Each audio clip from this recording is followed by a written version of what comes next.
Happy New Year, you beautiful and wonderful people. We are back with the A-side for January 2018. After being off for December of 2017, I'm back to let you know the albums that I am looking forward to this month, as well as the ones I should be getting in. Check it out.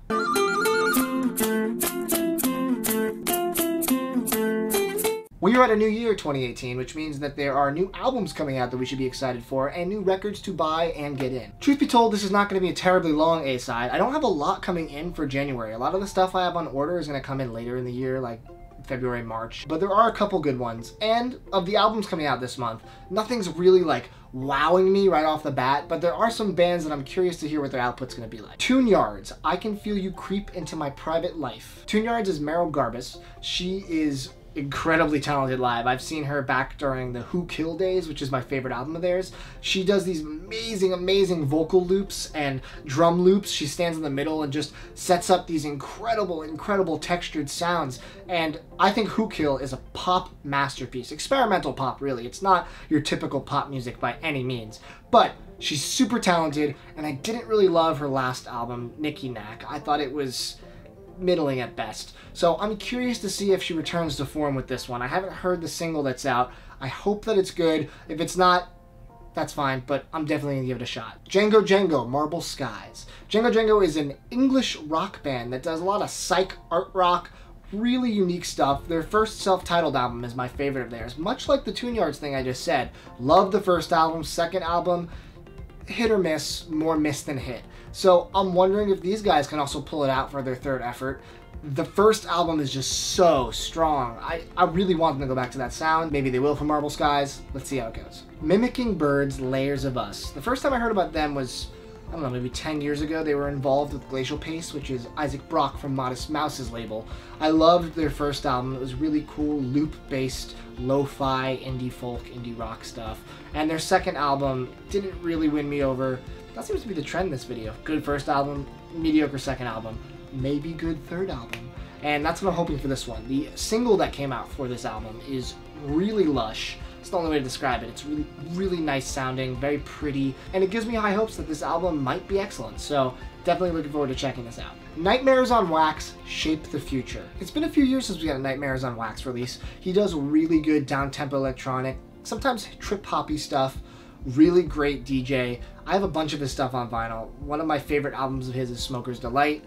He is just a really good soundsmith. He comes up with these really funky, good beats. Really just awesome front-to-back albums. Not really things you can pick and choose from. It's more stuff that you just want to kind of envelop yourself in. So really excited, hoping that this album can live up to the rest of his legacy career. And finally, Nils Frahm, All Melody. He is probably the premier modern classical musician right now. If you're talking about modern classical ambient music, he is on the tip of everyone's tongue. Super excited to see what his latest output is.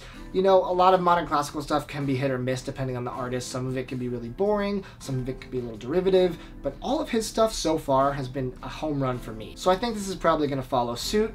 We'll see how it goes. No big music news to talk about. As for records coming in, I do have a couple cool ones like I mentioned. I do have my Vinyl Moon Volume 29, which I'll show you guys when it comes in on the B-side. One of my favorite overseas labels, Elusive Sound, that specializes in some really good heavy post-rock instrumental stuff.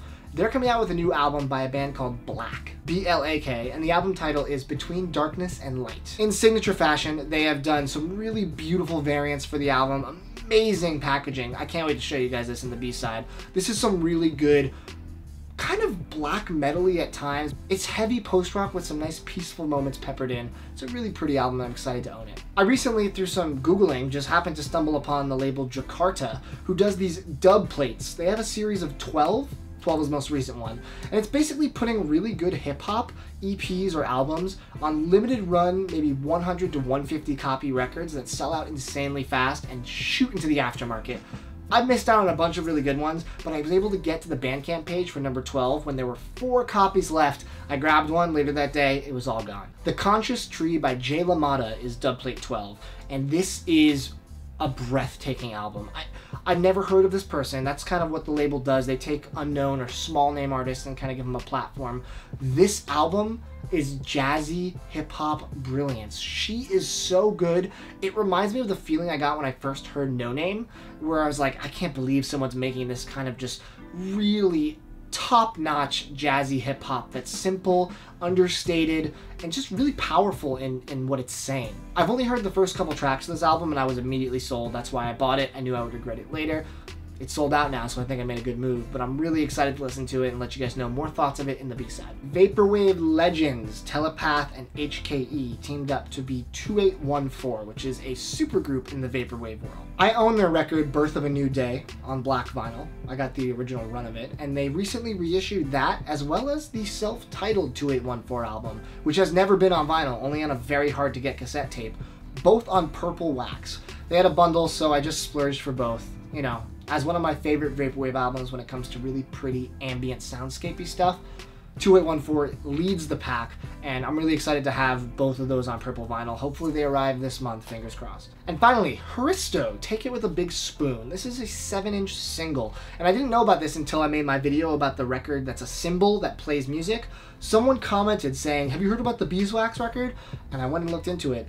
There's a record that's made of beeswax. So, not really. Okay, let me elaborate. It's a clear lathe-cut 7-inch, and it has a really good, cool disco song on it. But on the other side, the guy apparently works with bees who made the music, and he covered it with a layer of beeswax and some kind of sealant to seal it so it wouldn't be sticky or, you know, fall off. So it's an actual beeswax B-side. It doesn't play, but what a cool novelty. I picked it up because I saw one on Discogs. It's long sold out from the Bandcamp, but I got it on Discogs for a fairly reasonable price compared to what the other people were asking for it on Discogs. So really excited to show you guys that oddity in the B-side. All right, guys, that is the A-side for January. Let's keep it simple, but I want to know what records you're looking forward to this month, as well as the albums that you should be getting in. You know how this works. Lots more A-sides and B-sides this year. Lots more videos coming soon. Happy New Year, guys.